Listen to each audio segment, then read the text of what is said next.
Gathered friends, listen again to our legend. Oh, now you do penis. it. Gathered friends, listen now to our story of the penis. Welcome, everybody. This is a podcast, probably. It a is? book club, definitely. And a Bionicle reading by 4, soon-to-be 5 guys, most definitely. I am girl. Oh, goddammit, now I want to have 5 guys. I am Helicopter. I have yet to eat at Five Guys. Same. Apparently there are a couple in this county. None in my town. We only just recently got a Taco Bell. This isn't Bionicle Welcome to the related. Fast Shut up, Food Josie. Podcast! Hold that thought. First of all, we should probably get introductions out the way. So, I am your host for this particular casting operation, Chip. And with me today are some gathered friends, mostly known by you, but sometimes not. First of all, we have Vakiti. Blech. That's him. And then we have Josie. Hello, that's me. I run that shitposting account on Twitter that has the name of that game that we found. And then there is somebody who you've probably not heard the voice of before, but he is a good friend of mine, Mr. Glib. How to introduce one with power of my magnitude? I know not. Most magnificent. On a scale of 1 to Shaggy, how not Shaggy are you?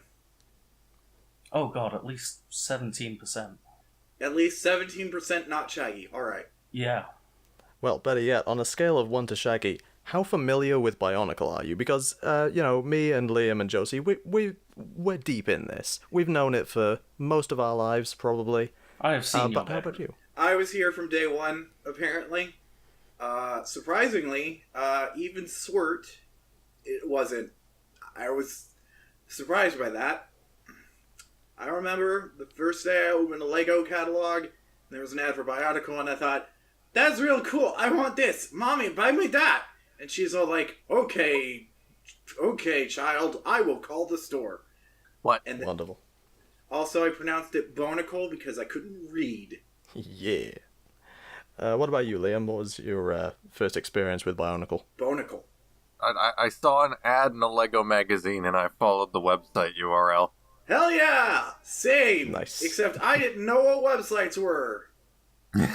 I used a phone like a cave person. In my case, it was my 7th birthday. A friend got me Nokama Metro, and it's all downhill from there. Yep. So, that's that. And then, of course, Levi, I believe this is your first real introduction to the Bionicle story, aside from sort of gaining knowledge secondhand from me. Yeah, well, many won't know this, but I actually wrote the entire canon of Bionicle in a fit of madness, and then forgot it all, so I would call myself an expert and a novice. Alright. Everybody, welcome special guest Greg Farsi. Oh, no. Greg was the ghostwriter, Soulja Boy was the creator, and Glib wrote the whole thing. And Greg took credit for it because he's a silly man. Fun fact, though, it did actually blow my mind, first reading this, to learn that Bionicle is a contraction of Biological Chronicle. The only thing that Greg ever officially wrote was the thing he didn't officially wrote. Mm-hmm. There was that podcast with his ex-wife. Oh yeah, I remember that. Yes, Greg wrote that. Everything else was glibbles. Mm-hmm. Yes. So, what have we actually been reading? We've been reading Book 1 of Bionicle. Now, for those of you who are not familiar with what Book 1 exactly entails, this is the complete collection version of Bionicle as compiled by a guy who I have forgotten the name of, so I'm just going to look it up right now on the podcast. Hell yeah, live Googling. It is compiled by TuragaNuva on the BZ Power message boards. That sounds like a difficult name to actually search. Even I pronounce it BZ Power, and I'm in fucking Canada. I was referring to the username, but alright. Yeah, I've never heard anyone pronounce it BZ Power. Well, that's how I grew up saying it, so screw you, I guess. Liam, I don't know if you can tell this, but he is very British. But we have the same fucking thing in Canada. Yes, but Liam, Chip is twice the Canadian you are. He's a Briton. It's true, he's a very good boy. Yes. It's like the original Canada. Chip, say crumpet. Crumpet. See, Liam? Well, I'm sold. Yeah. Okay. So yeah, this is the compiled version of the Bionicle story as compiled by TuragaNuva. He put all 28 of the chapter books, some of the comics, and all of the story serials and fan fictions. We're getting to the fan fictions later. And he put them all into one compendium. We are reading the complete collection edition, up More to or date less. as of the 21st of December, 2018, I believe. We could just go ahead and say the current date, because I don't think it's been updated since... Well, no, but it might have been updated by the time people in the future listen to this podcast, you see. Hello, people in the future! Are we all dead yet? Hopefully. God, I hope so. But yeah, we are recording this at the beginning of February 2019, hopefully not too many days before this is uploaded. Anyway, yeah, so this book we read, it's more or less the complete story of year one. I haven't been paying enough attention to this group chat we have here, but Liam seems to have noticed at least some bits that are trimmed for time. So yeah, this is basically everything from Tahu waking up on the beach right up to the Toa's first showdown with Makuta. Yep. So basically the story of the year 2001. The Shadow Toa fight seems to be abridged somewhat. Or Liam is having a Mandela effect in his brain. We should just get right on into talking about it. Yeah. Okay, so the story ends with Satan dying. Rewind a few steps. Wait, that's how the story ends. Okay. So when a mommy fairy and a daddy fairy love each other real much, that's the plot of Fairly Odd Parents. So we start off with the legend. This is just a nice little primer. Get everybody into the story. So this is Matanui, Makuta, they butt heads, one of them dies or something, I don't know. And then there's, like, space rocks. It's explained way better in the movie. Levi, what do you think of this little intro prologue section? I started reading it, and it was gibberish mixed with some fairly incomprehensible Polynesian words. Don't you mean glibberish? God damn it, Toasty. After a few pages, it started getting good. I quite enjoyed it. Yep. Nice. So, yeah, gibberish mixed with Polynesian. All I can say to that is, welcome to the ride. Yep. You're here forever. Welcome to the ride. Yep, it's gonna be a teacup ride, but it's never gonna end, so... Gotta be honest, I preferred the first half of book one to the second half. Okay, interesting. I suppose we'll get into that a little bit later, but let's start off, from the beginning. So Tahu waking up on the beach. Now, this is everybody's introduction, or at least it should be, to Bionicle, I think. It just gets you right in there. Biomechanical, island, it's cool. Fireboy, come out of robot bed, wake up, naked, put mask on. And here is where we get into actually the first change made in this version of the story compared to the original. It's a very minor change, but it sets the stage for things to come, and that is that Tahu's sword that he finds on the beach in this version is in one piece. In the original book, which I have on my shelf here, the sword was in two pieces, and he slotted them together. Yeah, I remember that. I didn't actually... it didn't click with me that wasn't a thing in this book. Was that a change made by the compiler or a different write of the book? As far as I can tell, it was a change made by the compiler, but I've no idea why. So that... It probably fixes some plot holes. Oh yeah, that ever-important plot hole of why Tahu's hilt seems to be part of his arm. Okay. There is another section in the book later which is changed quite significantly, and we'll get to that. So yeah, Tahu getting out of bed in the morning. Yep, and then he see a spooky forest, and he decides to go to the spooky forest. Yeah, well, what could be in that spooky forest? I'm sure we will find out. And then you get attacked by Babs. Attacked by babies, of course. But yeah, I'm sure that spooky forest will be deathly important to the plot going forward, and we should definitely keep tabs on that. Yeah. Let's see. Okay, I'm just reading through my notes here. Chapter 2, Takua gets up at noon and heads straight for the women. Wait, what? I mean, that is what he does. You're not wrong, actually. Takua heads straight for the women. Yeah, that's what he does. the moment he wakes up, he sees this lady on the beach crying for help, and he's like, oh, what can I do? I gotta help. And so he steals her boat and goes to raid her village. Gonna tap that blue ass. You know what I just realized? Maku is actually the first Matoran most people had ever seen. Wow, yeah, you're right about that. I've been made aware over the years that that the cutscenes were supposed to play during the Mononui Online game. The one where Tahu gets attacked by the babies in the forest. That didn't play for me. So for me and anybody whose game was also doing that, Maku was the first one. Well, that cutscene is part of the conversation with Vakama. So actually, basically, all you had to do is just turn left from the start of the game, and the first person you see is Maku. Yeah. So here's the thing. I didn't actually play the game for this book club. You said we didn't have to, but it was preferred. The game was really fucking up for me, like a lot. I don't know what was up with that. It might just be a computer. But yeah, that is something we should probably mention, is that basically half the chapters in Book 1 are actually a recap of the Matanui Online game, which was basically the first story material that Bionicle ever got. It was released alongside the comics in 2001. The books didn't actually come until 2003. A lot of people forget that. That would actually make a lot of sense, given the structure of it. Yeah, so for a long time, there was just the Matanui Online game, which itself was meant to be a sister product to The Legend of Matanui, a console and PC game, which, for one reason or another, never got released until last year, when Liam and his team managed to dig it up and revive it, which is just incredible. And I run the Twitter account, so I get to feel important. Yes, you do. I make shit posts with my hands. That's unhygienic. Yes, very. You get pink eye by that.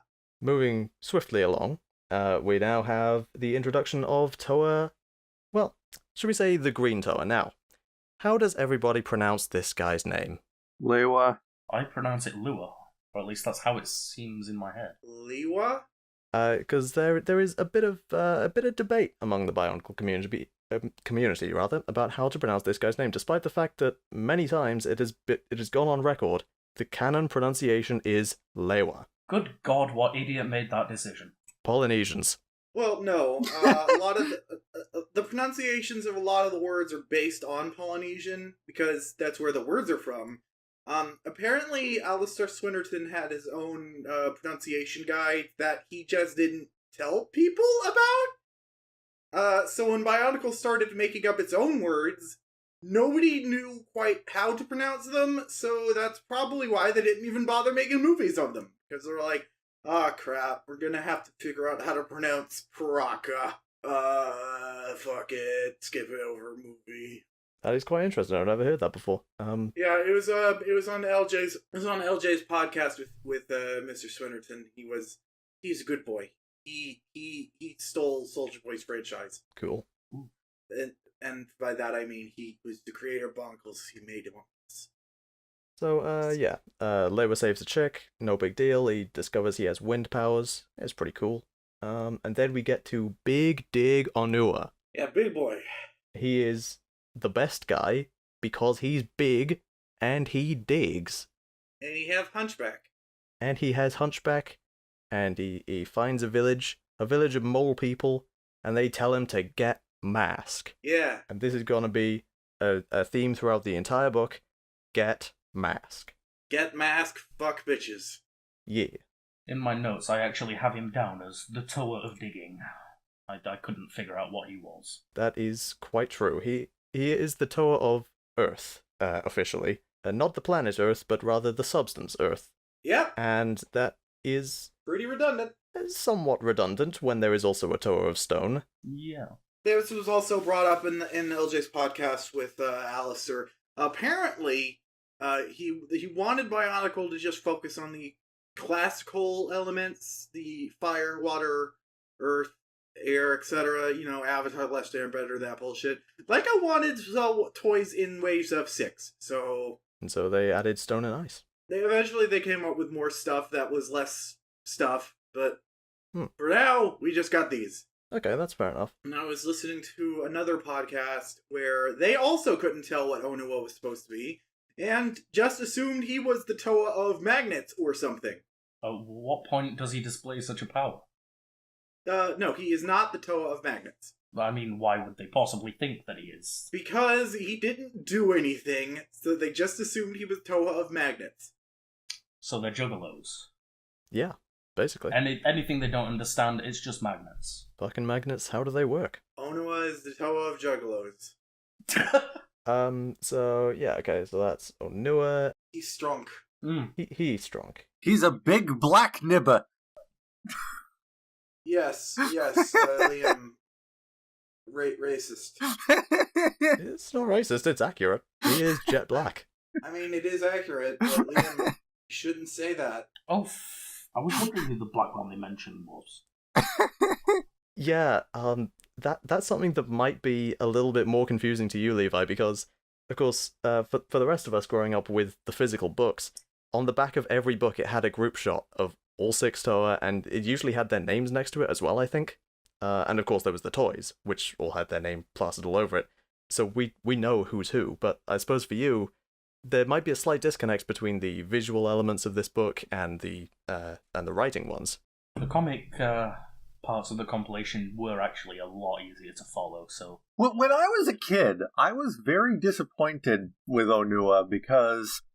Maybe it was just my vision as a child, but the box art always made him look to me as if he was silver.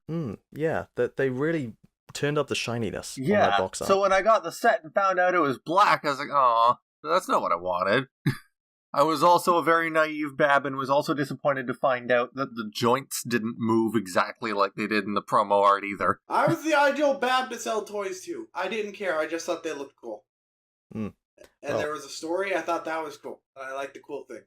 Most definitely. But I too was disappointed by Onua, not so much by his appearance, but specifically his contribution to the story in this book. He basically doesn't do anything. But he digs. Yeah, they even state as much, like, oh, he's just standing there thinking. Yeah, and basically after his introduction, he's mentioned, and maybe has like 2 lines. Yeah. Which, that's a problem that a lot of the Toa shared to lesser degrees. But I suppose that's just the consequence of having a cast of 6 main characters, plus also Takua. Bionicle has a lot of characters, and it's only going to get worse from here. I'm trying to tool around an idea that Liwa is basically just as important to Toa as Cole from Ninjago. See, I know nothing about Ninjago, so that joke falls completely flat on me. Okay, yeah, see, okay, well, okay, so all the ninja do stuff except Cole. Cole dies. And then he keeps doing stuff.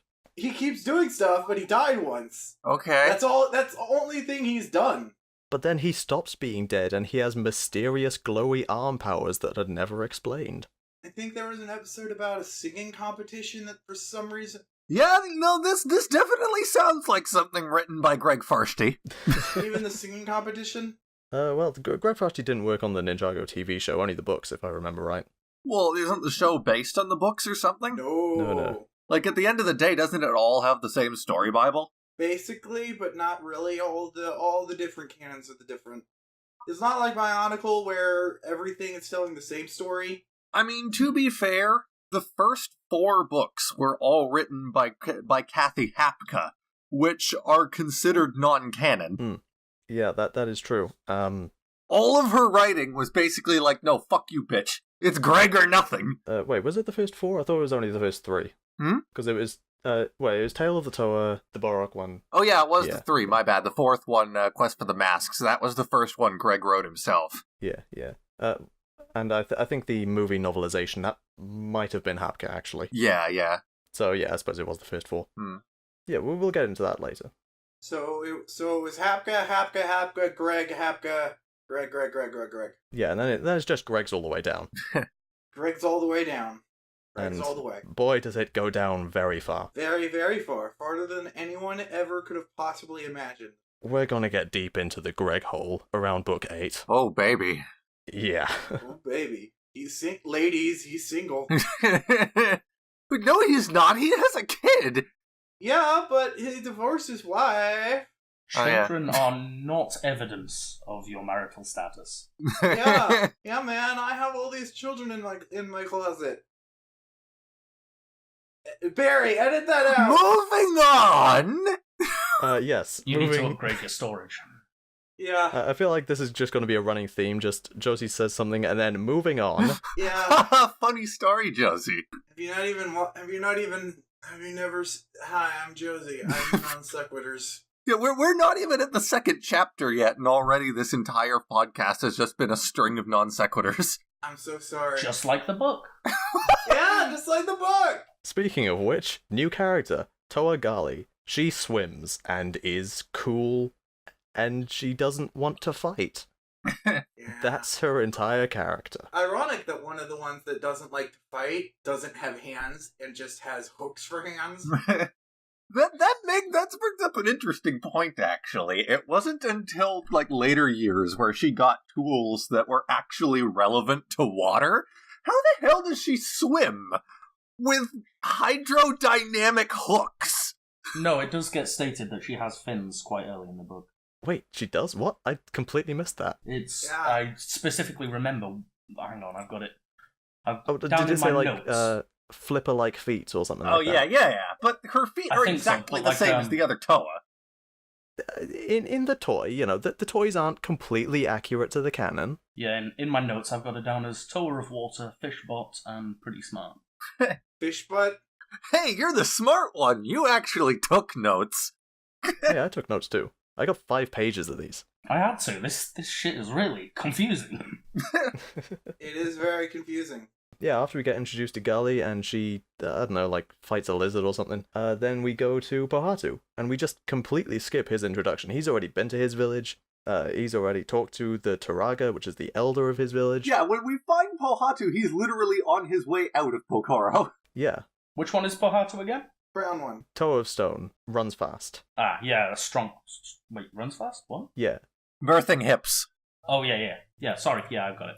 So when you got 6 characters that are all going to be doing the same stuff, you only got to tell the interesting ones. Yeah, exactly. So you got Pohatu. You don't got to show all of their introductions, just the ones that introduce the best. Well, here's the thing. Here's the thing that I didn't like about Pohatu's part of the story, at least in the introductory bit.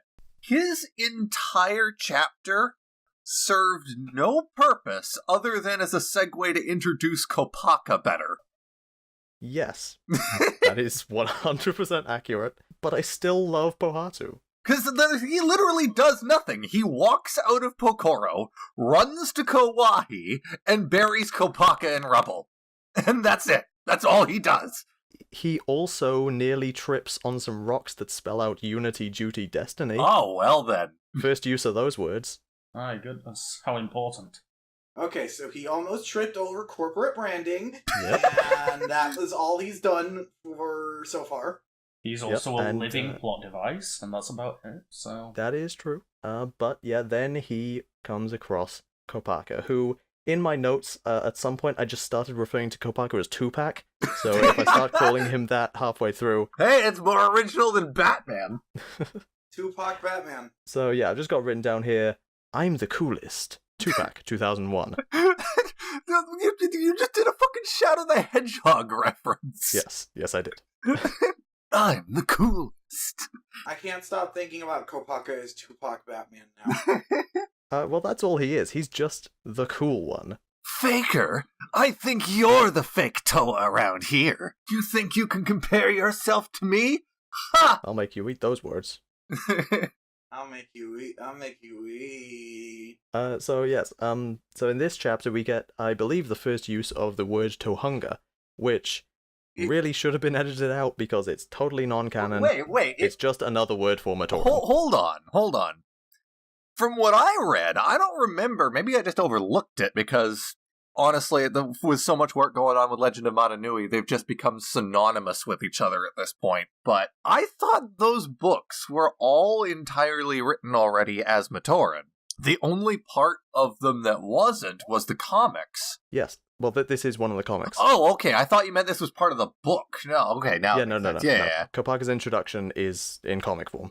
Did should not actually read the book. The comics are in the book, Liam. Yeah, dude, read the freaking book. No, I knew it said Tohunga in the comics. I just didn't know if we were still reading Kopaka's introductory chapter or if we were reading the comic interlude.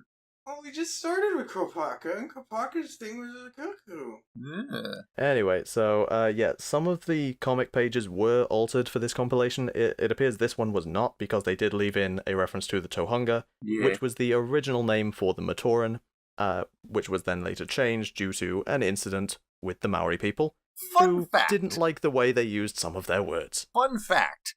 The introductory cutscene where Kopaka meets Pohatu in Legend of Motunui, up until the point where they trade masks, is an exact word-for-word copy of this comic. And it plays out the same, too. I did think it was pretty familiar. It is the only introductory cutscene that's actually based on existing media. I Pretty cool. have eyes. Well done. Thank you. Don't we all, Josie? Don't we all? Oh. No, we don't. That's incredibly offensive. Moving on! Yeah. How dare you, Liam? Moving on, the fact that they did change the Tohunga into the Matoran did create a bit of a problem with the Matoran that is introduced in this chapter, Matoro, whose name is just so confusing if you don't know the difference between Matoran and Matoro. I don't know why they decided to do that, but they Actually, I dealt with it pretty well. For the record, for those unaware in the future, I don't know if it's ever mentioned in the books specifically, but you'll eventually come across a event known as Naming Day, which is basically yes. Lego's excuse for doing this in canon. Basically, they renamed their species, even though they didn't because they were all called Matoran in the past, but I digress. And they changed the spelling of some other characters, and that's how they got away with keeping their names. Yeah. That is going to confuse me.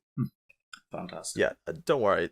It's basically not important at all. Do you think if Matoro becomes a Toa, his name becomes Toan?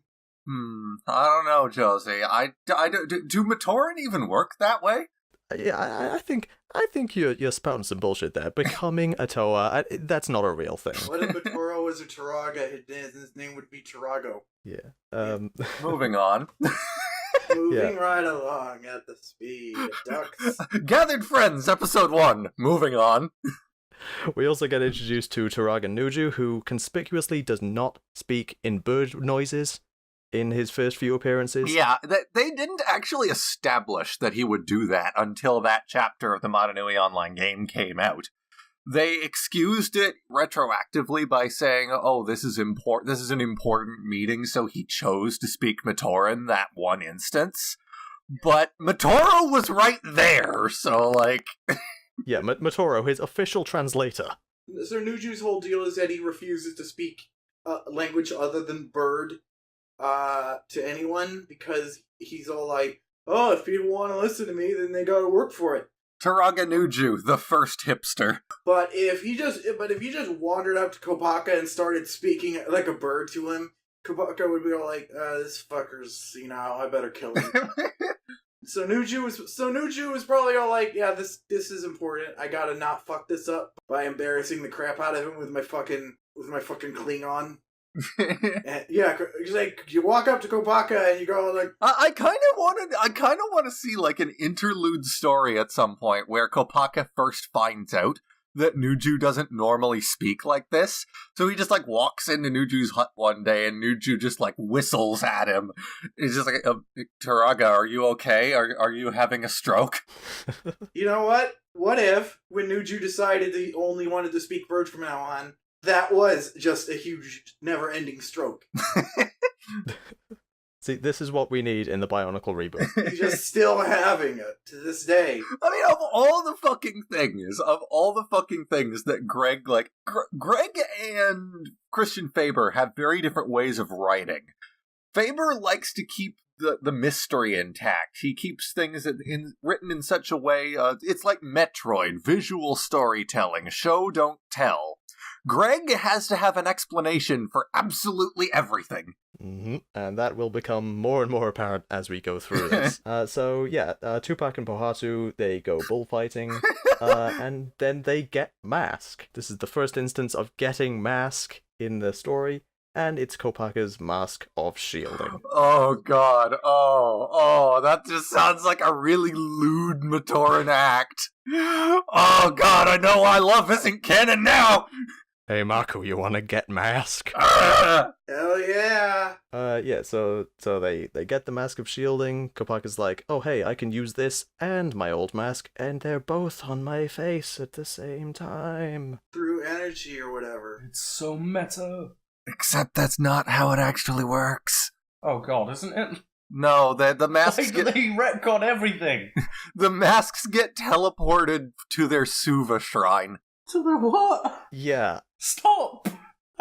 So there's this thing. There's this thing at the temple called a suva. That it's basically the top of the canister they came in. Okay. Yeah, it's basically like it's like a fucking dome in the middle of the village that they store their masks in. Fantastic. Okay, think of it this way. The suva is like the cloud, and they store their masks on the cloud. The end. Right, So okay. basically, Yeah, they basically. upload their masks to an external server. Right, okay. It's a portable hard drive for mask. Okay, got it. You sound so exasperated right now, and we're not even a quarter of the way through. This franchise is so thick that even if you start reading it from where you're supposed to, you can't follow it all. There's too much.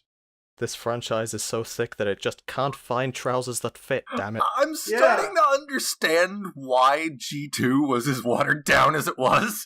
Yeah, man. I If don't know even what- grown adults can't understand this shit from the beginning, do they really expect modern day kids to? Kids must have had a real good attention span since 2001. If you want to be a fan of Bionicle, you've got to be determined. Yeah. To be fair, a lot of this stuff was added later. Only 90s kids will understand, mainly because 2000s kids are dumb as shit. Are they though? Hey, I was a 2000s kid. Aw, Muffin, I'm so sorry. You're talking about us. I get it. Okay. Were you? Well, I mean, I was born in 97, but like, I was a 90s baby. Oh, you're not a 2000s kid, fuck off.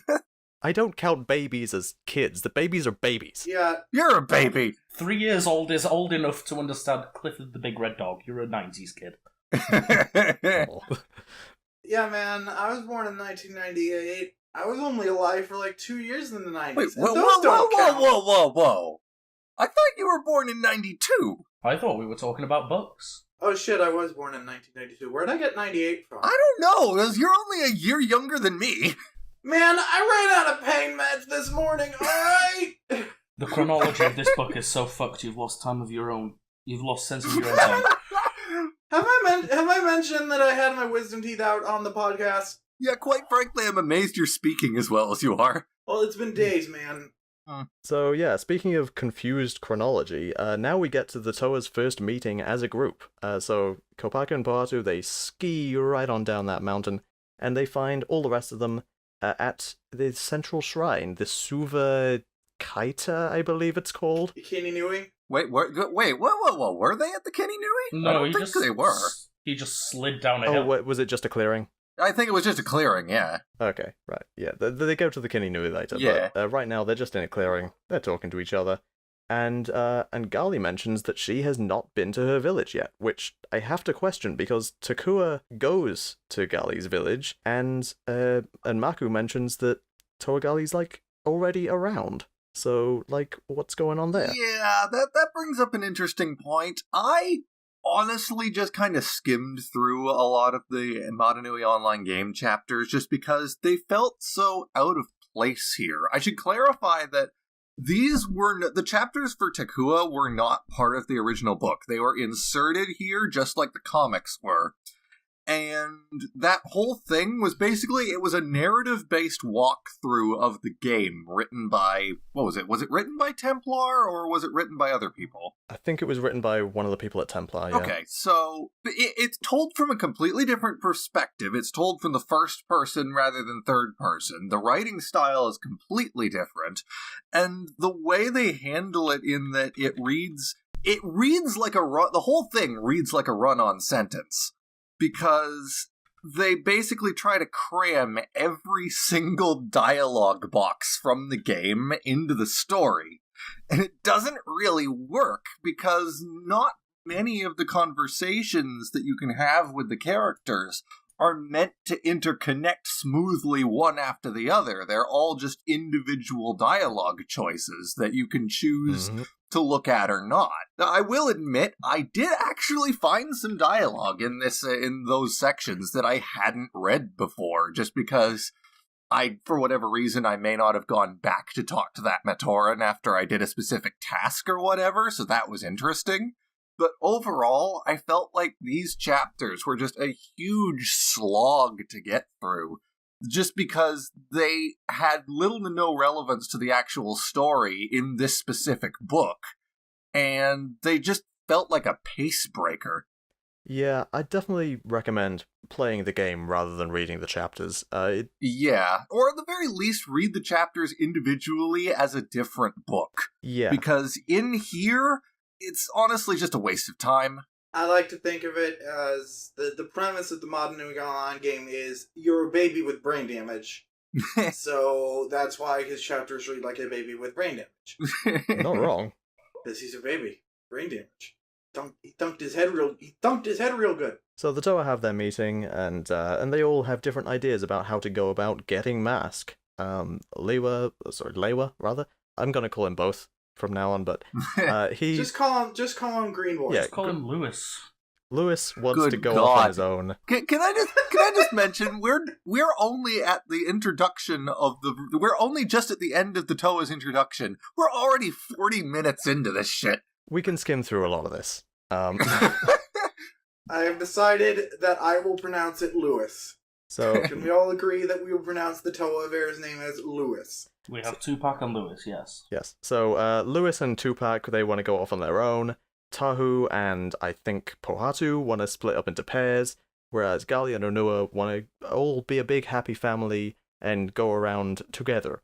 And none of them can decide, so they all just run off on their own anyway, which is what Lewa and Kopaka wanted. Hooray! Everyone wins except for the people that lose! Yay! So Tahu goes on a big old strop, finds Jala, and gets Mask in a cave. And in that cave he discovers something, a secret perhaps, that when he takes a mask off of one of the little bugs, I question how the bugs can even wear masks, because I thought they were all the same size, but whatever. So when he takes one of the little masks off one of the little bugs, it goes all limp and it does not attack him anymore. And that is something that the Matoran have never figured out for some reason. Except according to the Modanui Online game chapters, where they figured that out all the way back in Gakoro. I choose to believe that the Matoran used to kill the aminals, and then they found out about the masks, and now they don't kill the aminals. Basically, up until now, the only way to defeat Rahi has been stab. They have been on this island for 1,000 years, and never once have they accidentally knocked the mask off of one of these beasts and gone, I wonder why it calmed down. Well, I've been alive for 17,000 years, and I've never thrown a rock at a tiger. Duly noted. Liam, how many rocks have you thrown at wild animals today? I'm not gonna dignify that with an answer. There's only one correct answer, and that wasn't it. Glibbledin, do you stab wild animals for fun? Depends on the occasion. Wow. I'm talking about a ferocious beast. Probably a bear, or a tiger, or a gerbil. Not for fun, no. No. Okay, we don't stab gerbils in this house. Good. So the Toa go around stabbing some gerbils, and and they get some masks. Gali gets some, Lewa gets some. Skip over Everyone's getting some tonight! Oh, yes. Yeah, everyone, but mostly Gali. I mean, she is the only woman. True. Yeah. Takua saves a whole village from drowning by finding a piece of machinery and putting it back in the machine, and that's it. Is Takua... That brings up an interesting point, actually. These huts, canonically or whatever, they stay afloat by water pumps. No, but, you can clearly see, even in the game, that they are supported by, the lily pads are supported by their own stalks under the water. They aren't just floating there. So what the fuck does this machine have to do with anything? The lily pads are powered by water pumps. Lily pads do actually float. The stalks don't go down to the ground. They just collect water and nutrients. It's not. I choose to believe that specific hut was like a specific escape room type dealie.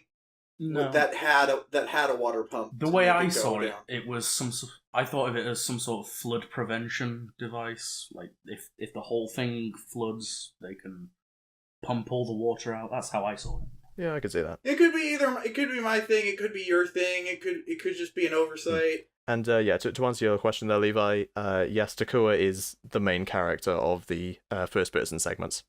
Right, so he's the one they refer to as Chronicler. Yes, he is the Chronicler. Right, because at no point in book 1, I believe, do they refer to him as Takua. Right at the end, they do at the very end. Yeah.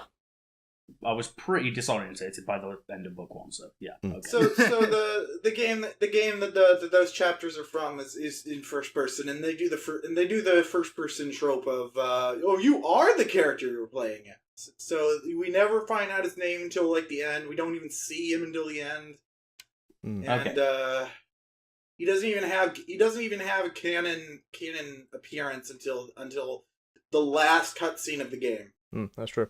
Takua wanders around Takoro like an idiot. He finds Kapura, who is slow and also fast. Not gonna question that. Yeah, Kapura is the best character. Yeah, he's like autism, but better.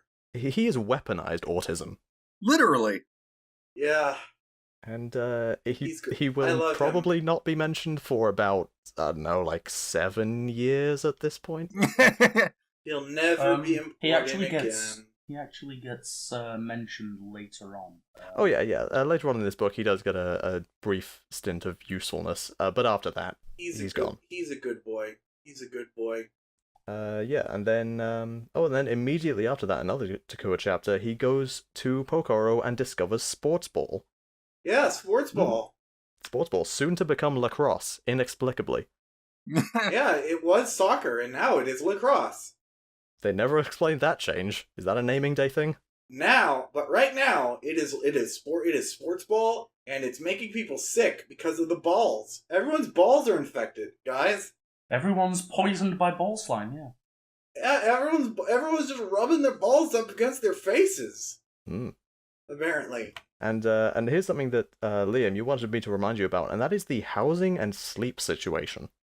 Oh, yeah. So, it's stated in the Modern Hui Online game chapters there that the Onawa is currently making beds for the sick. And that's implying that they didn't have beds to begin with, and they really don't in any of the huts that you see. They never had beds until the second game, and even then not all of them did. So what, do Matoran just not sleep? And furthermore, that got me to thinking, where do the Toa live? The Matorans sleep on the ground, and the Toa... The Toa are ever vigilant. They never sleep. They kind of just like hang out in their temples when they're not doing stuff. Seemingly so. What temples? Okay, in the movie where we see Gali meditating or wherever the fuck she is, that's where they stay. That's Kitty Nui. Oh. There is no rest for a hero. Apparently. Well, apparently Greg likes to explain everything except where the sleep go. Well, admittedly, this is before Greg's involvement, so he didn't have much to do with that. No, he wrote the comics. That is true. Damn it, this is a Soulja Boy original problem. Damn it. I suppose the situation never came up in the comics to explain where the Toa live. I guess. If I'm being super generous, I think you could explain it as like, they refer to it as the sickness, so it could be that they just don't have illness, so this is like surprising. They've never needed beds before. Oh shit, you're right. They're kind of robots.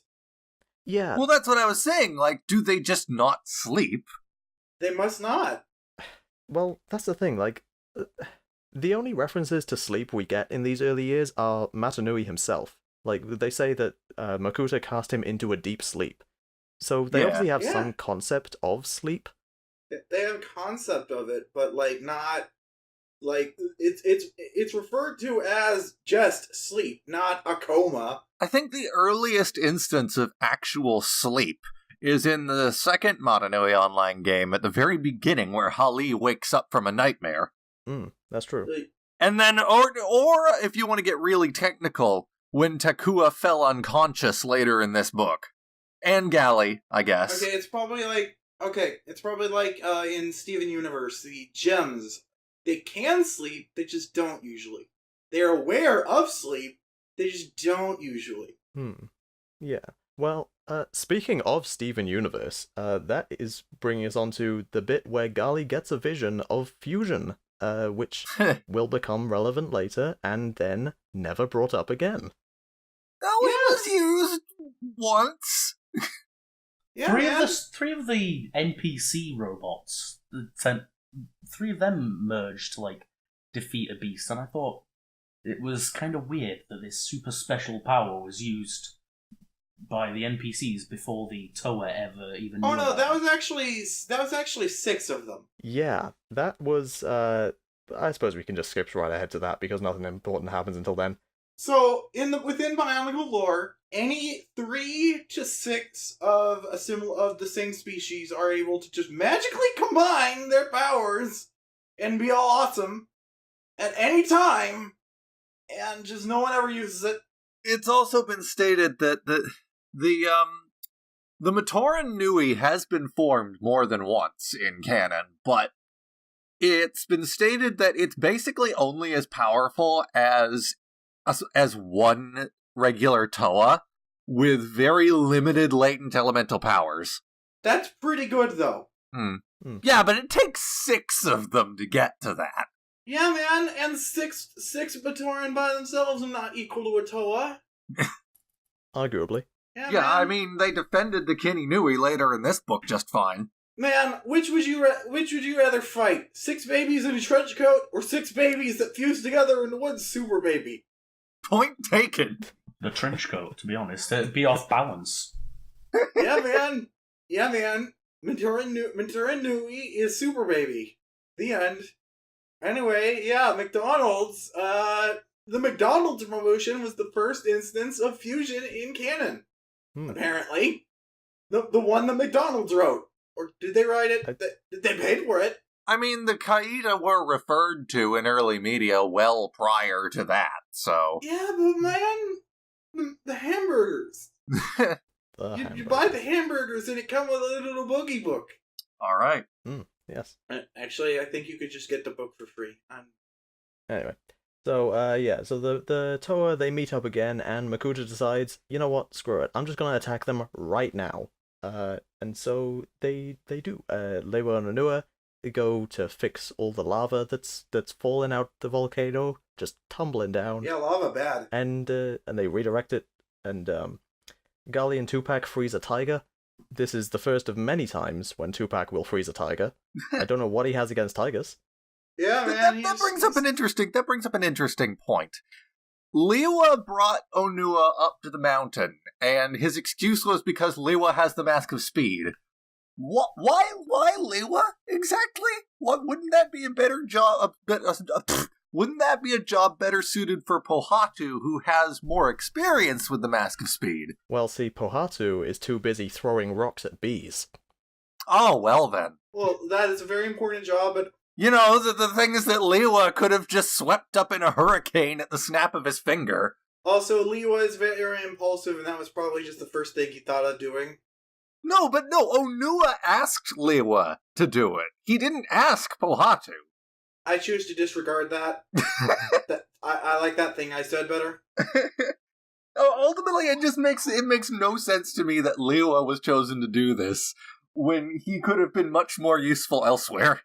I choose to believe that Green Boy thinks Strong Boy need to go on a mountain and go do it. I mean, if we're to take the next chapter into consideration, I don't think Green Boy is very effective against bees. Yeah. But anyway, staying with this chapter just briefly, because we have the first instance of what may become a recurring segment, and that is, haha makes glass. Oh yeah, they did say it again. With just a fraction of his power. They said it, and they'll say it again, and they'll keep saying it until the end of time. And we will say it forevermore after that. Ha ha, fire and sand makes glass. Ha ha, fire and sand makes glass. It actually really annoyed me, because if you're going to get buried by sand, why on earth would you want to increase the torture by turning it into glass? Why would you bury yourself in glass willingly? Well, they're robot guys, so they could just smash the glass. Yeah, glass doesn't move. You break it. And then it breaks you. Not if you're a robot. Yeah, they're only 85% robot. It is unclear exactly how durable they are. Yeah, that is something that we never really got an answer to. Like, much later on, Greg did confirm that they are 85% robot, but he never said what parts of them are robot and what parts are organic. I think we all know which part is organic. Otherwise, how are there so many of them? Oh, baby. I think what we need to do is we need to kidnap a basketball player. We need to replace all of their meat bits with robot bits. And then we need to toss them into a bed of spikes. I think there's a whole community for that on DeviantArt. Yeah, it's called the Space Jam Fan Club. I vote Tim Duncan because the SCP Foundation wants to kill him anyway. This is not a death threat to Tim Duncan, and this is all jokes. Please do not sue me. Also, I think Tim Duncan is neutralized. Never mind. Moving on. Takua goes and finds the jungle, which apparently this is the first time that there's been a highway going from Onukoro to Lewahi. Yep, this is the first time there's ever been a jungle in the world. In 1,000 years. Yes, in 1,000 years, no one has ever been to the jungle except the monkey boys. Yet another bit of clarification for the noob here. Is the jungle that they find here the same as the charred jungle that's mentioned earlier? No. That is a forest. Right. You're a forest. I mean, they are neighboring, but they are very much not the same. Okay. I mean, Tawahi is just above Lewahi, isn't it? Theoretically, it could just be a segment, the tail end of Lewahi that got burned down. It certainly could. There's a lot of lava around there. It's not out of the realm of possibility. But yeah, so Takua finding the jungle, this is the first Takua chapter, rather, where Takua does not fix everybody's shit. Yeah, in fact, everything would have been better if he hadn't done the thing that he did. So yeah, in this one, Takua fixes some people's shit because he rides the bird with the guy and throws frisbees at bees. Yeah, but he got a guy kidnapped. That is true. That is absolutely true.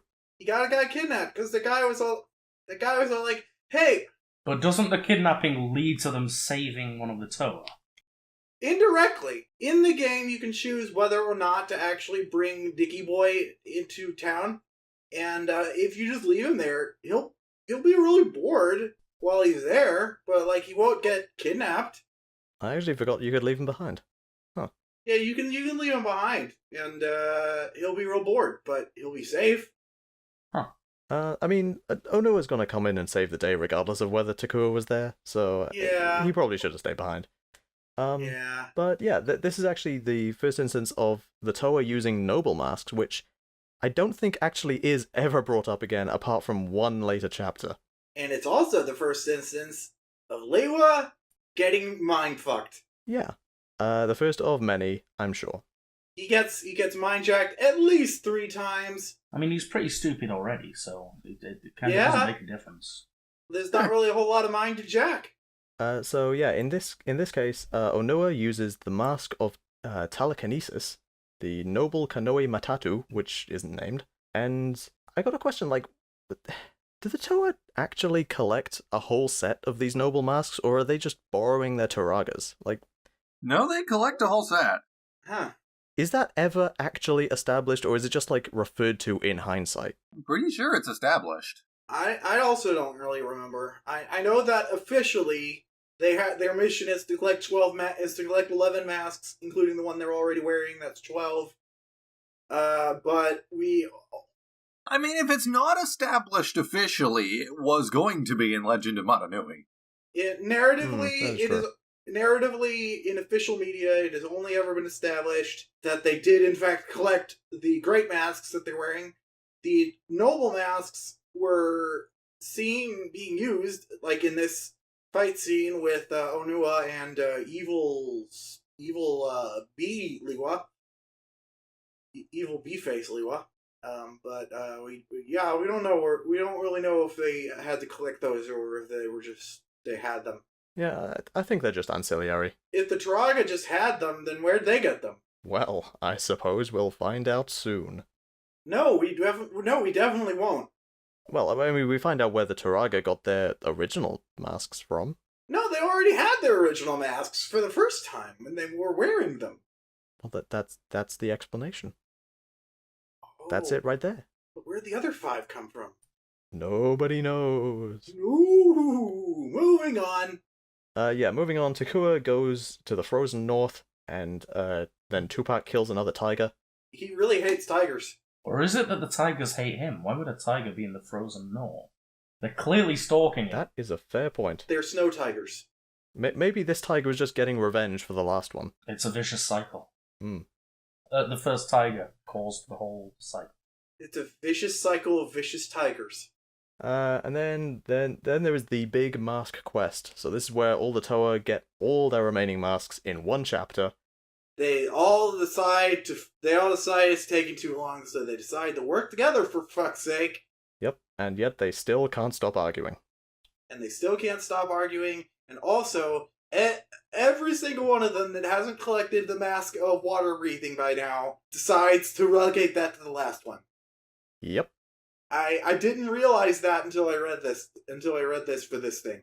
Yep, Pohatu's second to last mask is his Cow. Tahu's last mask is the Cow. Liwa, it doesn't say, but it's presumably a Cow, since he didn't get one up until that point. Liwa found his mask of speed underwater, and yet, for some reason, he was like, my mask of speed is underwater. Maybe I should skip this until I find the mask of water breathing. Nope, I'm just gonna grab that. He's a hyperactive little monkey boy. He can't just leave a mask behind. Yeah, so. but see, even Kopaka didn't decide to skip a mask that was inconvenient and come back for it later when it's easier. Like there was a mask of strength, I believe. It was just on a the mask of strength in the middle of like a lava pit. Yeah, we all read the book. Yeah. His mask of strength is there, and he was like, I could just, not risk my life getting this. There is literally a levitating mask that would make this a lot easier. There's literally a mask go in air fly mode. Ladies and gentlemen, we have Liwa on the podcast. Oh, hello, Lewis. Nani? Nani the fuck? The merging of words that he does. The sky mask go fly. Yeah. The tree speak. Okay, yes. I get it. Yeah, okay, I get it now. Okay, so the green ones all have this way of speaking that the writers wanted to make them sound exotic, so they all talk even weirder than everyone else. I believe this wasn't officially established until the books in 2003, because in the Matanui Online game, they just sort of speak in really stupid, broken English. Well, to be fair, they speak in really stupid, broken English after 2003. Yeah, but at least has rules after that. Does it? It's two words that mean the same thing, put them together. That's the rule. Ah. But anyway, in amongst all these mask findings, there is a weird extra paragraph on page 104. Now, I don't know if you guys noticed this, but it's where they're planning to storm a Nui Rama cave, I believe. And the scene just abruptly ends and immediately cuts to the next scene with no transition. And similar things are happening at the end of that scene to the beginning of the next one, so it kind of runs on. It feels like one continuous chapter, but that doesn't make sense if you look at it, because the guys are like, oh, Onue isn't here, even though he was talking like 2 lines ago. His one line in the entire book was like 2 lines ago, and now they're saying he's not even here. So that was weird, and I looked in the original book to see if that was there as well. It's not. They just straight up added like 4 paragraphs. for no reason. I can't find the source of these paragraphs. I don't know where they came from. I did not notice this. But they're just randomly inserted on page 104, and it's stupid, and I don't like it. They don't need to be there. I don't think I noticed it either. I like pizza rolls. Delete this. Yeah. So then we move on to chapter 24. Takua shits himself. That's what I've gotten written down in my notes. Yeah, he does. Luckily he's got a big old bag full of diapers. Yeah. So Nuju gives him a bag full of diapers and says, "Go get guys." And he does. Only he actually says it like tweet. Bird. Yeah. That brings up an interesting point I find too.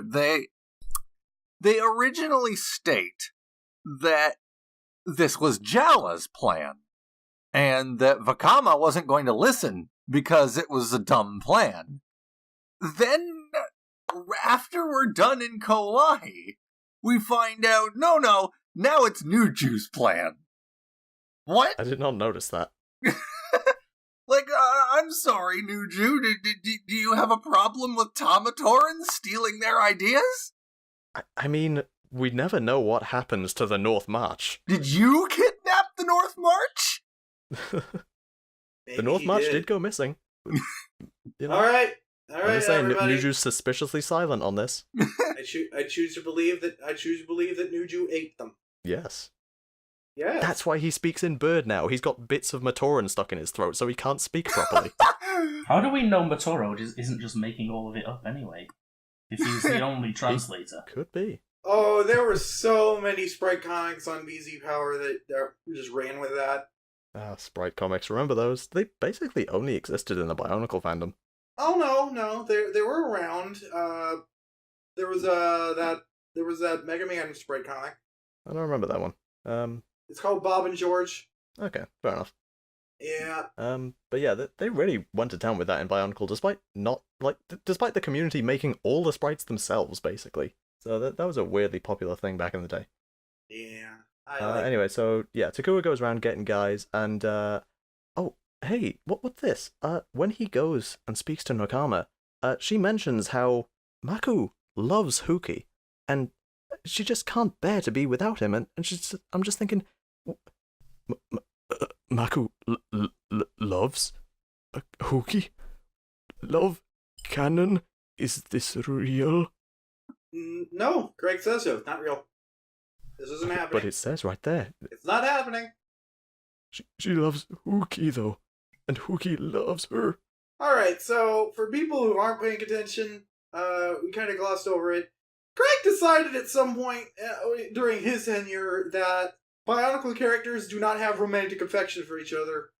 Even though in 2001 there were two babies that had love.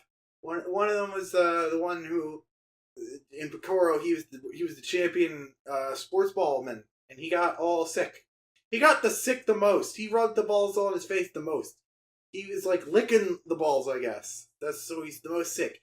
He was all like, "Oh man, I can't let my girlfriend come see me. She'll be so worried. Don't let her know. I'm a cat. Bees."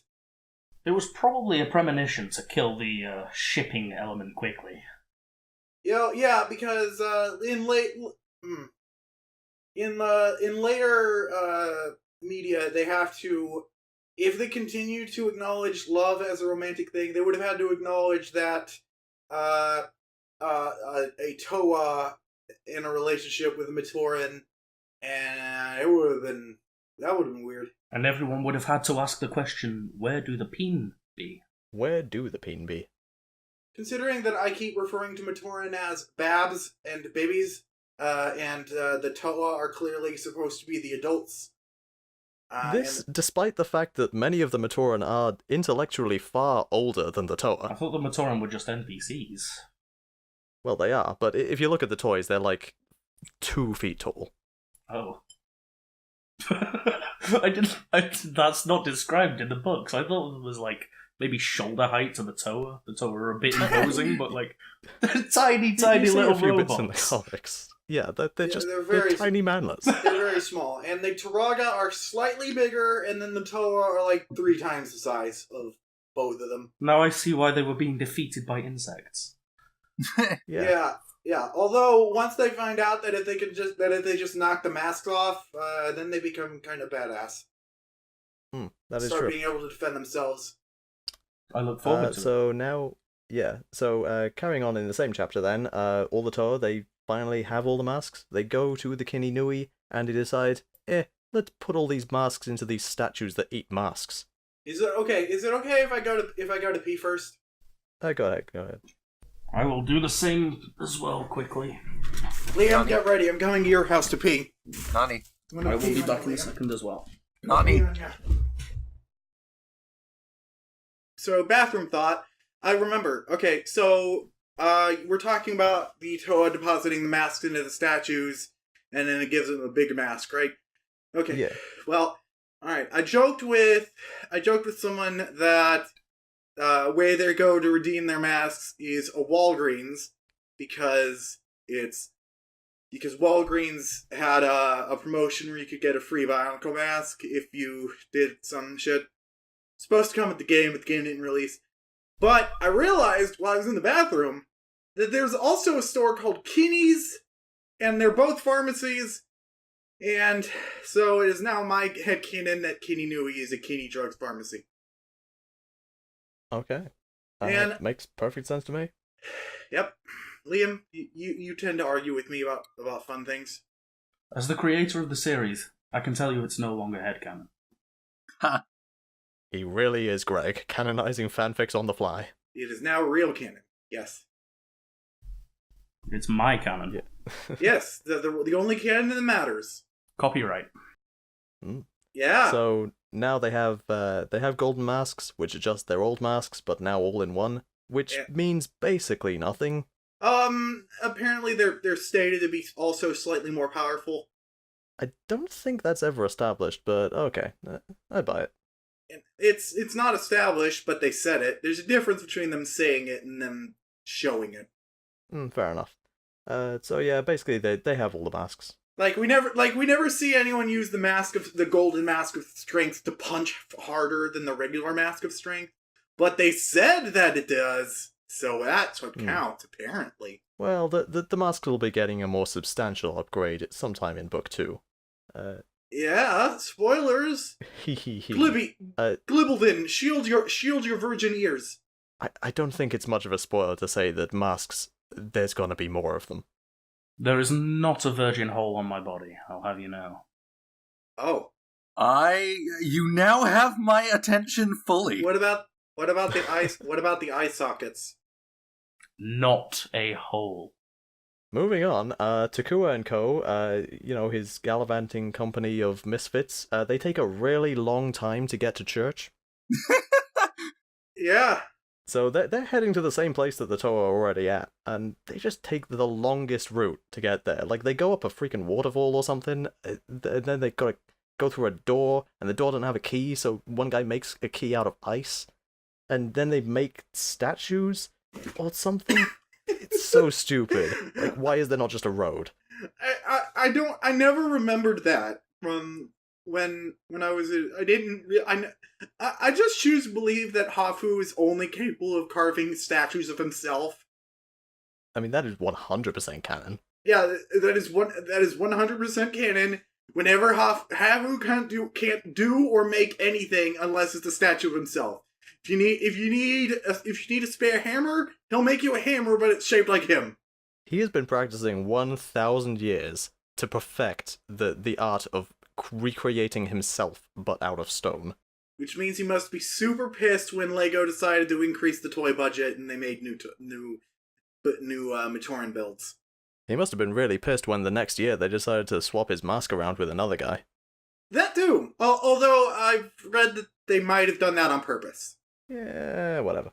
In universe, Tafu and Taibu get mistaken for each other so often that they decide to just go with it. And it's like, hey, wouldn't it be funny if we switched masks?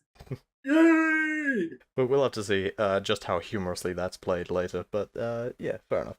So the Tower go underground like it's Tony Hawk, and then they beat up some crabs.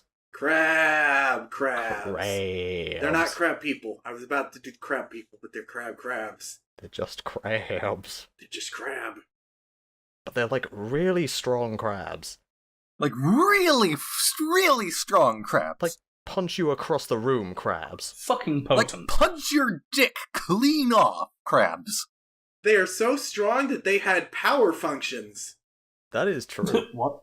The toys were some of the earliest remote-controlled Lego, at least as far as I know. Maybe, okay, I'm getting my stuff way mixed up. They were train sets that were motorized, but yeah, the Manis crabs. They were remote-controlled, and you could fight them with motors.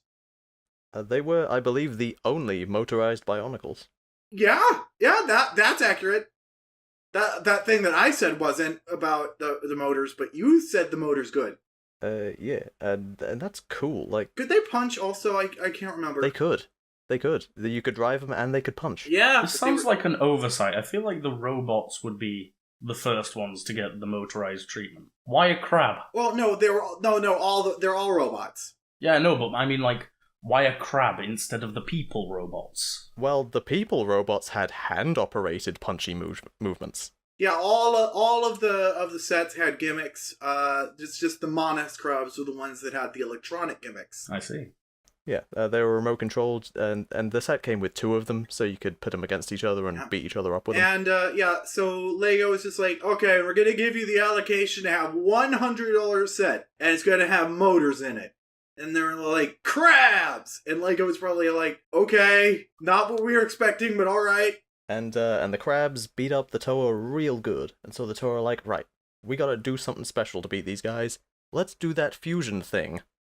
Yeah, Tupac is all like, I hallucinated that we merged together into 2 people. And then they were like, yeah, that sounds good, let's do that. Well, Gali also says, like, yeah, I hallucinated that thing too. Yeah, I think it was Garley was the one that, like, believed it. Tupac was skeptical of it. Yeah. And then the others are like, alright, 2 out of 6 of us think that this hallucination we had is a good idea. Let's do it. Yep. And yeah, so and then they do it, fuse up. and then it turned out that the hallucinations were true. Yep, and they beat up the crabs, and then they're like, oh boy, it's taking a lot of energy to stay in this form, and so they immediately defuse, and they're like, alright, let's never do that again. Modanui Online game, the game canonized that the central layer of the Makuta was just so radiant with destructive energies that it didn't allow fusion to happen. Well, that's not what it said in the book, so okay. That's not what it said in the book. Is the fusion ever actually described? Because what with them being Lego, I imagine like a... Gleeby, have you not actually seen them? No. Would you like to? Sure. Okay, good. I'm gonna get it. I'm imagining like a Power Rangers like Megazord transformation because they're like Lego. It's something like that. Oh, you. Oh, you. I can't believe I'm actually doing this. Do they do the fusion dance, maybe? Oh, I wish.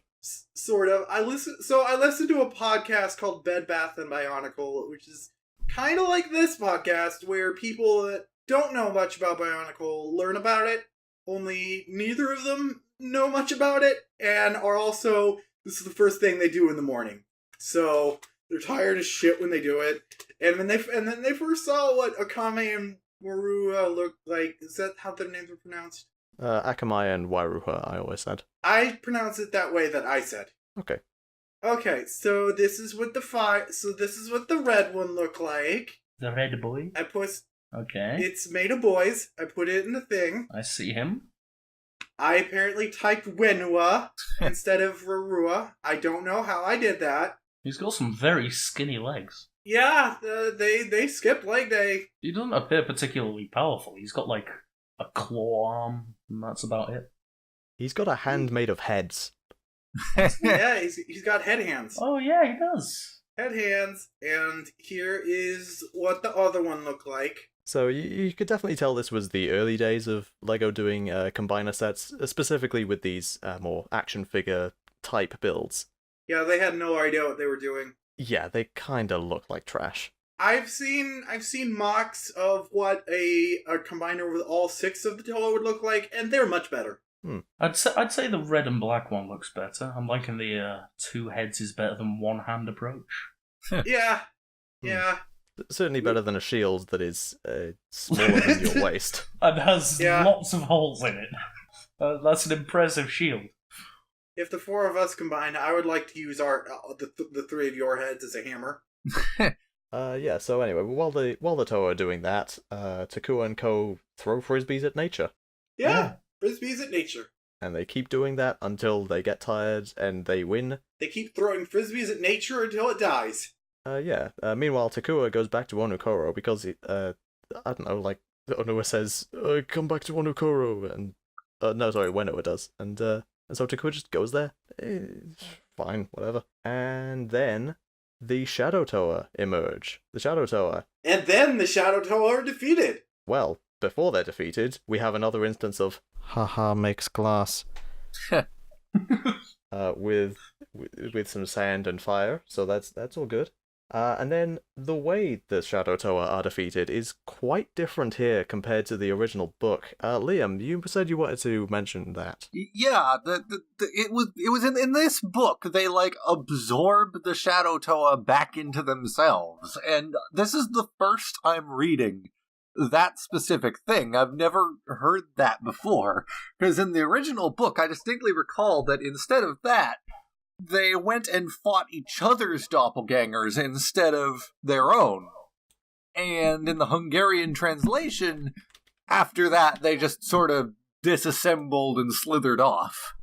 Yeah, so there are actually basically 3 different versions of how this fight goes.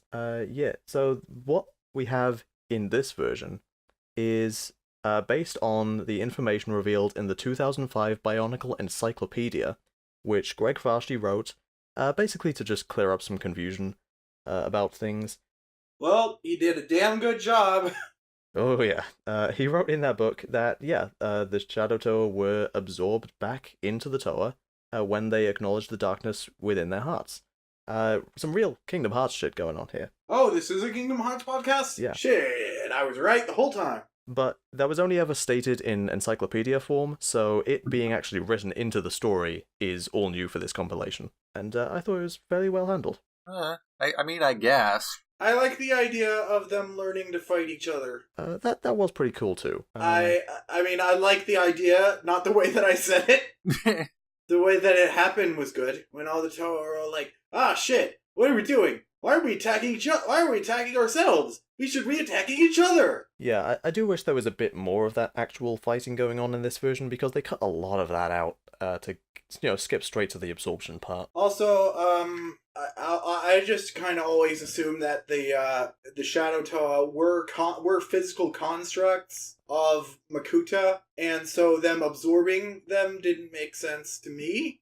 Yeah, like, the way it's portrayed here, is it supposed to convey that Makuta somehow sapped this essence from them and created the Shadow Toa from it? I don't know. Maybe it's one of those things, like, they were always there, you just had to acknowledge them within yourself. I mean, that kind of fits Makuta's dialogue, I guess. Yeah. Because then we actually meet Makuta here, and he's a baby! Yeah, actually, speaking of that, now that I know that they're like 2 feet tall, the idea that Makuta is just a tiny little, like, that's pretty funny.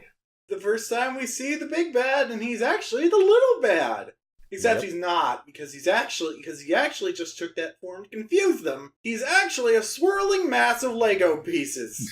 Except he's also not that, as we'll find out later. But for now, he's a swirling mass of unconnected Lego pieces, from which I always assumed that he created the Shadow Toa out of himself. Yeah, that's probably how it was originally intended. But yeah, so then the Toa beat him up by throwing elements at him, and that just sort of works. Shoot it until it's dead. That was a bit anticlimactic. Yeah. But anyway, so Takua goes off and wakes up bugs. I don't know, like runs away, and then he accidentally wakes up some bugs. The Borok, the bigs, the big bugs, the big giant pill bugs. Yeah. The big roly boys. The roly boys. Yep. They are not morning people. No, they are not. No. So he conveniently finds a way out of there using a chisel of all things. A golden chisel. A golden chisel, which activates a magic bubble which takes him back to the beach where he first woke up. That there is what happens when you write a plot and have no idea where you're going with it. I mean, to be fair, the chisel was introduced way earlier on, so it's a bit of a Chekhov's gun situation. Kind of a Chekhov's gun situation. It's a MacGuffin. Yeah. Except that the Chekhov's gun was actually that someone found a gun and then threw it at the bad guy and they exploded, and that's how the plot was solved. Yeah, it's more like a Chekhov's gun where it turns out the gun is made of kryptonite. Yeah. And the enemy is Superman. This analogy's running away from me. Chekhov's chisel. The analogy makes no. The analogy doesn't work because it's just there to paint the. Basically, the moral is, you never know what's going to be important until you're about to die. So hoard everything. Never throw anything away. Mm-hmm. Hoard everything until a cave full of bugs starts collapsing on your head, then stick a sharp thing into a thing and a bubble will happen, and then you can talk to an old guy on a beach. And the old guy's gonna act all wise and shit, despite the fact that he's just been a dick to you this whole time, really. Yeah, apparently Takua committed the cardinal sin of liking to go for walks. Yeah, so should we get into that? That brings up another good point. I honestly, I did not read most of the Tales of the Tohunga part because, like, if the Motonui Online game chapters are a run-on sentence and a slog, this is like something written by a 2-year-old. I just could not deal with it. Like, 90% of it was just dialogue in quotation marks. I sort of played that game for our YouTube channel, and I already knew all the stuff. Mm. And also, I am written by a 2-year-old and can attest that it does in fact seem like it was written by a 2-year-old. Yeah, so this is Takua's semi-canon fun times, where he just goes around just basically saving all the Turaga. Yeah. Because apparently no one else can do it, and that's it. I had a bathroom thought a couple of days ago. So in that game, you can change Takua's colors, because he didn't have canon colors scheme yet. What if he can change his colors because of the thing that's revealed about him later on? The thing. Spoilers, gosh. No, it's not spoilers if I don't say what it is. But you just said that he can change his... You know what? So We're gonna come back to that. Hold that thought. I've got a note down here, which just reads, Christicles. This fucks with the canon, doesn't it? It sure does. So, what I can gather from this game is that the infected masks, being able to knock them off the Rahi, that is already a well-known fact as of this game's events, which take place before the rest of the story. Yeah. Also, Takua is very well known. Everyone just seems to know him. And yet, in the main story, nobody ever refers to him by name, and like 3 guys seem to know him. Yeah, I choose to disregard most of that nonsense. Nobody even asks his name. Yeah, nobody even asks. And he doesn't ask them either much. So Yeah, you'd think that'd be one of the first things you'd ask people if you had amnesia. Like, hey, you seem to know who I am. What the fuck is my name? Okay, but literally to be fair, literally every dialogue tree in that game has a who are you option. that is a fair point. I forgot about that. Like, yeah, he does ask a lot of people, like, who are you? But none of them ever respond like, don't you recognize me, Takua? Like, There's one of them does actually. When he's at the fire. Yeah, Vakama. Yeah, when he's at the fire lake. Because Vakama he still doesn't mention him by name. apparently had banished Takua earlier, possibly because he likes going for walks. And so Vakama seems to be the angriest one in relation to Takua the whole time. Yeah, especially during this epilogue, the Tales of the Tohunga / Quest for the Toa, because this game had to be renamed due to the Maori incident. Yeah. Yeah. But yeah, during this whole section, Vakama's just a total dick to Takua. Oh, thanks for saving me. Yeah, I could have done it, but I was in a cage. Let's see, what else is important about this whole debacle? Nuju, once again, just decides to speak in real words. It's important. He likes importance. He likes importancing. Although Motoro is in this game, he is referenced, and apparently he's a good singer.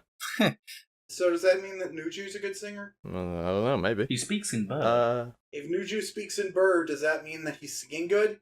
quite possibly. And the only other thing of very much important is Watamaka tree crystals. You gotta get Watamaka tree crystals everywhere. Is that how you pronounce it? Watamaka? Watamaka, I don't know, something like that. I never knew how to pronounce it. I never cared. But every village, there's 2 of those crystals. You found our Watamaka tree crystal. Now go find the other one, or else I'll hate you forever. Yeah, the dancing man. The dancing man by the cauldron.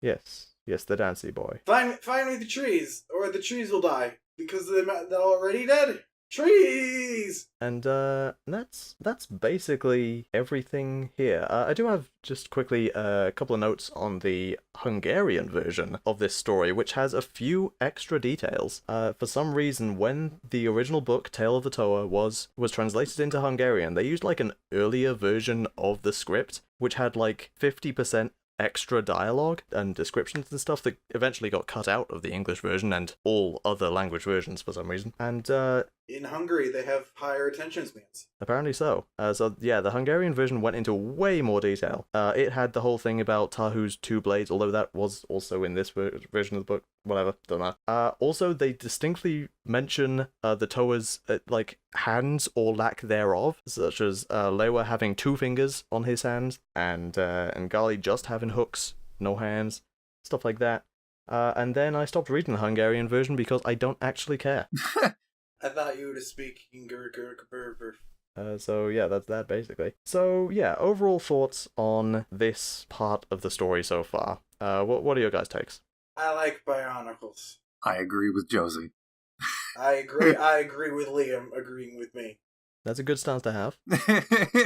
Levi? I think the first half is pretty good. I was enjoying it, but the second half just takes off and some massive just leaps between perspective, and half of it reads like the script from the game. Like it's difficult to keep track of half of what's going on. Yeah. Well, hang on to that statement going forward. Yeah, I mean, things will get more streamlined for a while, and then around book 7, book 8, it's just going to take a nosedive back into confusing territory, so just get ready for that. Oh. But, you know, speaking of the story going on from here, Levi, I'm curious, where do you think the story is going to go from here? Let's see, they've defeated the Shadow Toa, like, absorbed them into themselves, beaten Mini Makuta. Mm-hmm. It specifically mentions at one point that, like, all the patterns in the stars have shifted, and now there's no knowing what could happen in the future, so I'm guessing Makuta comes back as an even bigger, badder boy. Maybe. The Toa probably have to work out how to not only be able to merge for 2 minutes. Hold that thought. Eat those bananas. And after that, I think maybe some more Get Mask. I can't really speculate beyond that. I mean, you hit the nail on the head with that one. I think you got a pretty good grasp of what's going on right there.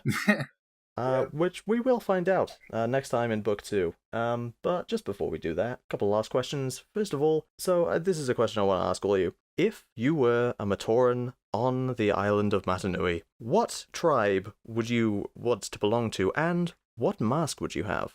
So we'll start with Liam. No, don't start with me. I need time to think about this. Okay, start with Joseph. Gender restrictive rules or no? You can ignore that.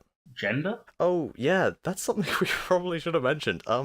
Only the blue ones are girls. Only the blue ones. Okay. So the ones that live in the water village. Everyone else is a guy. Yeah. For basically no reason. Yeah. I mean, there is a reason that's revealed after the end of the story. It's not a good one. But, yeah, basically no reason. Okay. They introduced way more categories of characters after this, but, yeah, the ratio is 5 girls to every 18 guys, so that's not good. That's pretty much the opposite of what you want. Yeah, I think everyone should be girls all the time. So yeah, ignoring the gender-defined villages and all that, what village would you belong to? Fire, Mask of Speed. Okay, nice. That's a pretty good combination. How about you, Levi? Was it the noble mask that had, like, the telekinesis?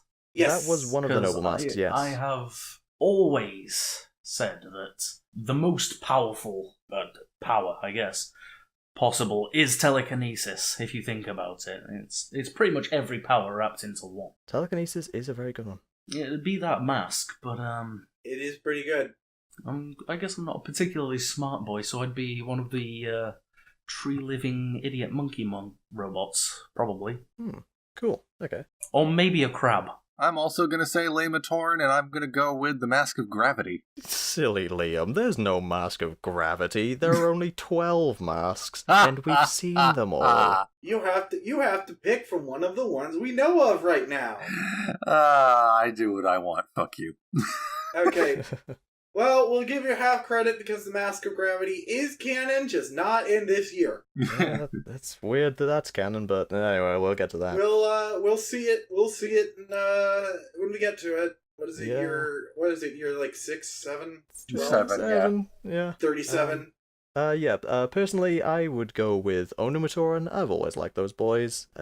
Maybe it's some sort of latent thing, subconscious. It's because you're a basement dweller. It's because I'm Welsh and we live in the mines. Chip is no basement dweller. That is quite true. I am a strict upstairs dweller. You're also an upstanding adult. Quite you're so. You're more of an adult than I am. Thank you. I live on the second floor. Cool. Is that like the first floor, second floor, or the second floor, second floor? What? What? It's the American second floor. You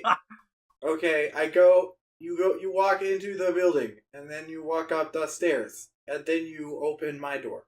Okay, right, yeah. So that's the same as the British first floor then, because we have the ground floor, then the first floor. For some reason, we call the ground floor the first floor. I don't know why. I think the American way kind of makes more sense. I don't know why we call it the first. I think we should just abolish elevators. Yes. I think we should abolish buildings. I think Right, we should abolish capitalism. I think we should abolish legs. Getting back on topic, the mask that I would have would be the noble mask of confusion and illusion, the Mahiki, as demonstrated by Kopaka, or Tupac rather, when he split into 3 clones to confuse the tiger that he then killed. Mainly because I love confusing people, but I'm not very good at it, and so I just have the noble version of that mask, which is the shittier one. Well, you certainly don't need a mask to confuse me. All you need is this entire bloody book. Hell yeah. Run fast, punch good. So, final question just to end us all out. Who is #our guy? What? Our guy. Who is our guy? Best boy, best girl, best old guy, best babby? Nobua! Nobu is not in this book, Liam. Fuck you! I'd say the bird boy. Bird boy. Which bird boy? The one that doesn't talk to anyone other than Matora. Oh yeah, Nuju. Bird He's boy? great. I love him. I would say the Rock. Yes. And I'd go Kapura, because he's slow and fast. Actually, I changed my mind. Our guy, well, my guy, is definitely the crab. Puku? Oh yeah, the crab! The one that carried Takua. Yeah! That's definitely the most helpful. I like Pohatu. He runs fast. I love the crab. Okay, changing my mind. Crab's our guy. Crab's our guy. Liam, change your answer to crab. Fine. Yay! Glad we could Crab's all our boy. be in agreement. Crab is our guy. And with that, I think we can wrap up this nearly hour and 3/4 podcast. Dear God. Woo! Hopefully, subsequent episodes will be a little bit more streamlined. Nope. This was one of the longer ones. Yeah, that's not gonna happen. Next episode is going to be 12 hours long. It's going to be about how Liam's bad at lacrosse. It's going to be how we discuss the taste of Krana.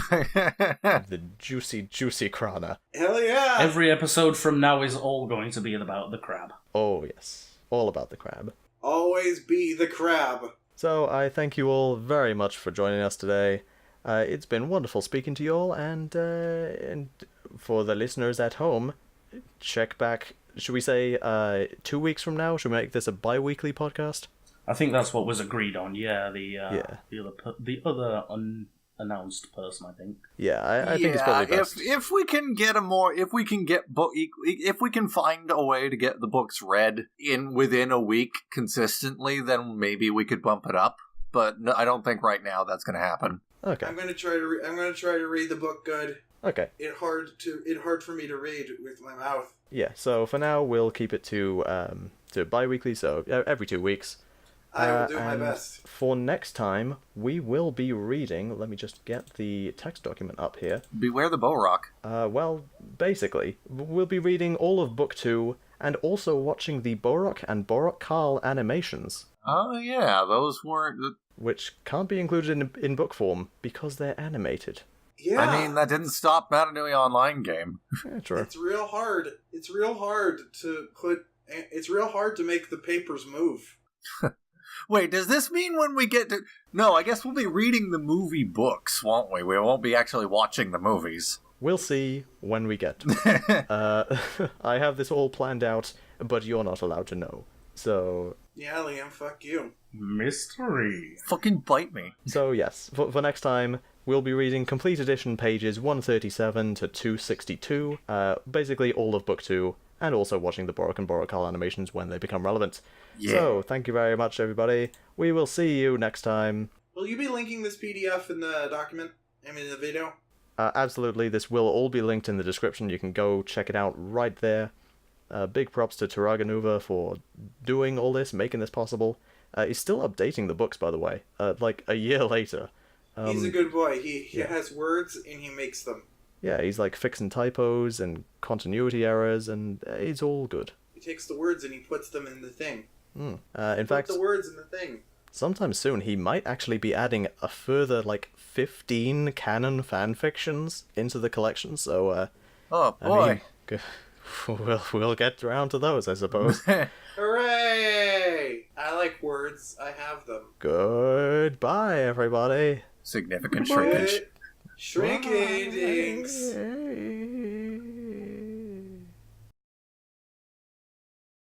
I am drinking water. This is the water break. Nice. Delicious.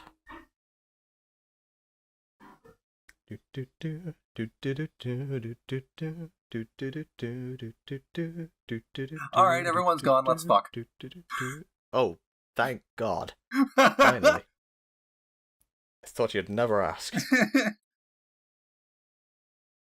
This is all staying in the podcast, by the way. I'm not cutting this out. God damn it! Do you have Smash? I forget. I do have Smash Bros. I don't have Switch Online, though. Aw. I should get Switch Online. Yeah. And then we can Smash. And then we can Smash. And then we can Smash. We can Smash in 3 ways. What's the third one? Wouldn't you like to know?